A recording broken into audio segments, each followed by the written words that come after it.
آپ پیسے لے لیجیے اور آپ جب کمائیے گا تو آپ دے دیجیے. حکومت اس میں نفع نہیں لیتی. حکومت اس میں کیا نہیں لیتی؟ جتنا دیا ہے اتنا ہی لیتی. تو لفظ چاہے لون کا ہے، لون کے معنی کیا؟ سودی قرض. لیکن حقیقت کے اعتبار سے جب جتنا لیا اتنا ہی ہم دے رہے ہیں تو پھر وہ سودی قرضہ نہیں ہوا. اور حقوق میں اعتبار معانی کا ہے، الفاظ کا نہیں ہے، لہٰذا اس کو جائز ہے. مطلب نئے مسائل فتاوا بھی آتے ہیں اس تعلق سے. اسی طرح سے جینیٹک ٹیسٹ کروانے کا حکم ہے کہ بھائی ذرا سا اس کے ہم اصل کو ناپیں کہ اسی کا بیٹا ہے یا نہیں. کرتے ہیں جینیٹک ٹیسٹ. تو اس کا کیا ہوتا ہے کہ بعض بیماریاں ایسی ہوتی ہیں کہ اگر یہ معلوم ہو جائے کہ بھائی اسی کے خاندان کا ہے یا اسی کی نسل سے ہے تو اس کا جز یا اس کا خون یا اس کے مادہ کا اس میں زیادہ مفید ہوتا ہے. تو جینیٹک ٹیسٹ کرا کر کے وہ لیا جاتا ہے. اس کا بیٹا ہی تو اس کا لے لو، تو اس سے پہلے جینیٹک ٹیسٹ ہوتا ہے. تو حالانکہ عام حالتوں میں تو ناجائز ہوگا، لیکن اس نیت سے کیا ہوگا؟ علاج کے لیے اس کو جائز کرنا پڑے گا. پلاسٹک سرجری کا یہی مسئلہ ہے. پلاسٹک سرجری عام حالتوں میں تغیر خلق اللہ ہی ہے. لیکن اگر ایسا ہو کہ کوئی شخص ایسی بیماری میں مبتلا ہے جو انتہائی موذی بیماری ہے اور اس میں پلاسٹک سرجری کے بغیر وہ اسے نجات نہیں پا سکتا ہے تو ہم پلاسٹک سرجری کو جائز کہیں گے. الامور بمقاصد ہے، اس کا مقصد اس سے علاج ہے نہ کہ تزئین، زیبائش، آرائش. زیبائش آرائش کے لیے تو آپ جانتے ہیں کہ تغیر خلق اللہ ہے. یہ مسئلہ ہے غیر مسلم ممالک میں شہریت کا مسئلہ. یہ مسئلہ بھی بہت زور شور سے عرب کے لوگوں نے اٹھانا مجبوری ہے ان کی.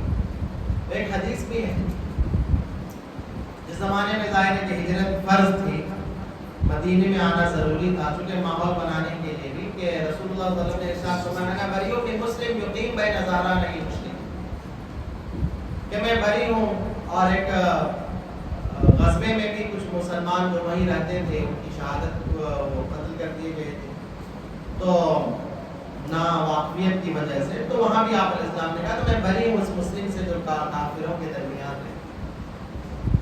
دور حاضر میں جو مسلم ممالک ہیں ان کا ایک چیلنج، ان میں ایک بہت بڑا چیلنج مسلم ممالک کو درپیش جو ہے وہ یہ ہے کہ ایک تو مسلم ممالک میں سیاسی جو آپ دیکھتے ہیں جکڑ بندیاں ہیں اور آزادی رائے پر بڑی پابندی ہے اور بھی بہت مسائل ہیں.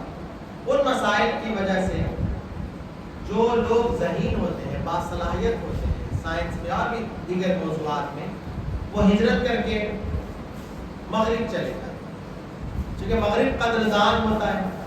امریکہ میں ایسے بہت سارے لوگ ہیں اور یورپی ممالک میں ایسے بہت سارے مسلمان ہیں جو وہاں پر ہائی کلاس لیول پر کام کرتے ہیں، مشہور ڈاکٹر، مشہور سائنسداں، مشہور ریاضی.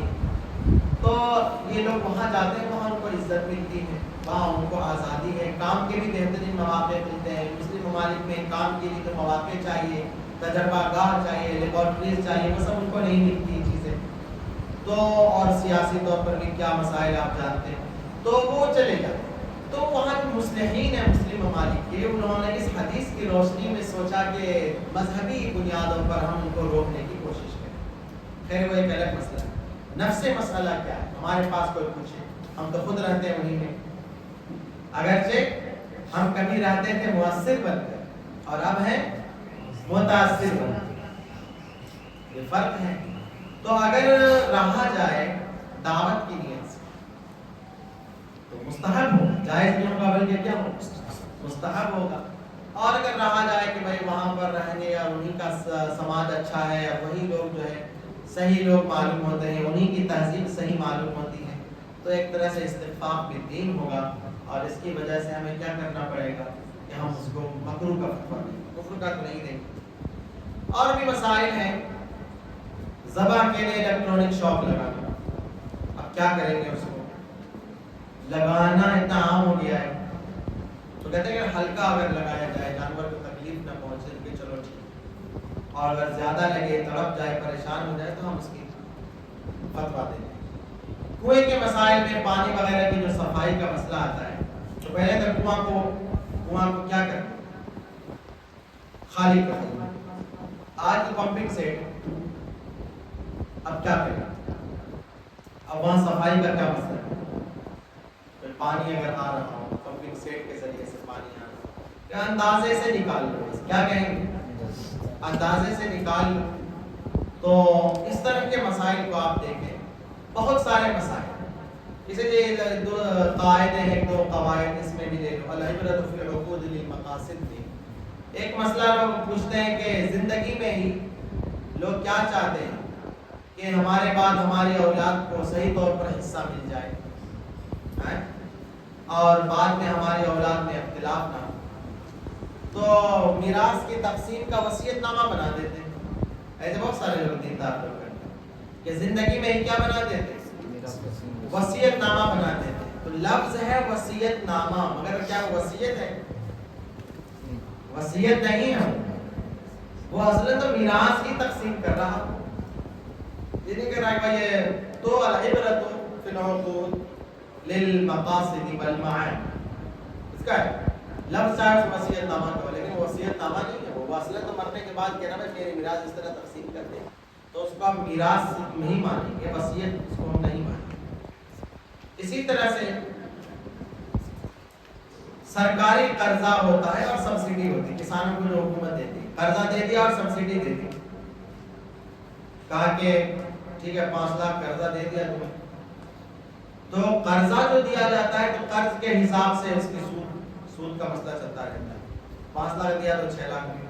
اب سبسڈی کے طور پر کیا ہے کہ حکومت 2 لاکھ معاف کر دیتی، معاف بھی کر دیتی، تو اب دیکھنا یہ ہوگا کہ اگر سود کی رقم سبسڈی سے کم ہے یا اس کے برابر ہے تو کسان کو سود تو نہیں دینا پڑا، 5 لاکھ قرضہ لیا، سود ہو گیا 1 لاکھ، حکومت نے 1 لاکھ معاف کر دیا، کتنا دینا پڑے؟ 5 لاکھ ہی دینا پڑے، 2 لاکھ معاف کر دیا تو اس سے بھی کم دینا پڑے گا، حکومت کی طرف سے ایک تعاون ہے، تو ہم اس کو سود نہیں کہیں گے، چاہے وہ سودی قرضہ لیا اس کو ہم جائز کریں، اگر مساوی ہو تو چلو بھائی ٹھیک اتنا ہی دینا پڑا، حالات کی وجہ سے بھی اور اس کی وجہ سے کرنا پڑا۔ پرائیویٹ فنڈ کا مسئلہ ہے، اس کو جو ہے حکومت کو حکومت خود کاٹ لے، ہمارے رقم کو حکومت خود کیا کر لے؟ کاٹ لے، اور بعد میں حکومت ملا کر کے دیتی، 12% لے لیتی، 12% خود لگاتی دیتی، تو یہ جو حکومت نے خود کاٹ لی اس کی حقیقت کیا ہے؟ تو اس کو مانا جاتا ہے کہ یہ ہماری رقم ہے جو حکومت کے پاس ودیعت کے طور پر رکھی ہے، اور زکوٰۃ کریں گے کہ نہیں کریں گے؟ دیکھنے میں یہ ہے کہ وہ ایک فنڈ ہے، حکومت بعد میں دے گی، لیکن حقیقت یہ ہے اس کی کہ یہ ہمارا مال ہے جو ودیعت کے طور پر ہے، جتنا ہمارا مال ہے یعنی 12% اس پر زکوٰۃ بھی واجب۔ پرائیویٹ فنڈ پر کیا ہوگی؟ تمام پچھلے سال دیکھ لیں گے کہ اگر ہر سال میں زکوٰۃ کا مقدار زکوٰۃ واجب، حکومت جو بعد میں دیتی ہے اس کو حکومت کیا ہے کہ بظاہر تو لگتا ہے کہ دیکھنے میں کہ بھئی آپ کو اس کا انٹرسٹ دیا جائے، 12% لیا اور 12% آپ کو دیا جا رہا ہے، لگتا ہے کہ بظاہر اس پر اضافہ کر کے دیا جا رہا ہے، یہ اضافہ اصلاً حکومت کی طرف سے تعاون ہے، یہ اضافہ حکومت کی طرف سے تعاون ہے، وہ عام قرضوں کے اصول اس پر لاگو نہیں ہوتے، لہذا ہم اس کو جائز کہیں گے، چونکہ اعتبار مقاصد کا ہے، اعتبار الفاظ کا نہیں ہے جو اس پر بولا جاتا ہے۔ اسی طرح بڑے کچھ اداروں میں ایجوکیشن ڈونیشن کا مسئلہ ہوتا ہے کہ آپ کچھ ادارے بہت ہائی فائی ادارے، بڑے مہنگے ادارے، تو وہاں گئے بھائی آپ اپنے بچے کو داخلہ کرانا چاہتے ہیں، تو کہتے ہیں کہ داخلہ نہیں لیتے وہ لوگ، کیونکہ وہ ایسے ماہناز ادارے ہوتے ہیں کہ وہاں پڑھنے والے بچے ضرور کامیاب ہوتے ہیں، تو لوگ چاہتے ہیں کہ ہم وہاں بچوں کو پڑھائیں، تو وہ کیا ایک راستہ نکالا گیا کہ آپ جو ہے ایجوکیشن ڈونیشن ڈونیٹ یعنی چندہ، کیا آپ ہمارے ادارے کو چندہ دے سکتے ہیں، تو چندہ دیا جاتا ہے، تو اس کے بیس پر بچوں کو لے بھی لیتے ہیں، تو یہ چندہ ہوا یا رشوت ہے؟ یہ رشوت، اگرچہ لفظ ڈونیشن کا ہے مگر ہے کیا یہ رشوت ہے، اس لیے ہم اس کو کیا کہیں گے؟ حرام کہیں گے۔ اسی طرح سے اور بھی ہم قواعد میں نئے مسائل کی ایک فہرست ہے، کبھی انشاءاللہ نئے مسائل پر مزید ہم کچھ باتیں کر سکتے ہیں۔ تو میں یہ کہنا چاہتا ہوں کہ آپ جب قواعد کو پڑھیں تو آپ کی نظر جو ہے کہ قاعدہ ہم نے پڑھا، حاشیے میں ایک مثال دو مثال ہے، ہم نے اس کو یاد کر کے بس اپنے ذہن کو بند کر دیا، قلوبنا غلف، یہ نہیں کرنا۔ ہمیں کیا کرنا ہے کہ القاعدے کی تعبیرات پر غور کرنا ہے۔ اور آپ جو ہے نا سوتے وقت، آج ہمارا مشغلہ، ہمارے یہاں وقت بہت برباد، چھوٹے بڑے سب شریک ہیں۔ اللہ تبارک و تعالیٰ سے جس طرح سے دجال کے فتنوں سے آپ پناہ مانگتے ہیں، موبائل کے فتنوں سے بھی پناہ مانگتے ہیں۔ دیکھیے اگر اللہ سے آپ پناہ نہیں مانگیں گے تو توفیق نہیں ملے گی بچنے کی، نہیں سمجھ۔ حضرت شعیب علیہ السلام نے کہا وما توفیقی الا باللہ، ان اريد الا الاصلاح ما استطعت، جہاں تک وہ اصلاحی چاہتے ہیں مگر توفیق جو ملے گی اللہ کی طرف سے ملے گی۔ تو توفیق کی اللہ سے دعا مانگو۔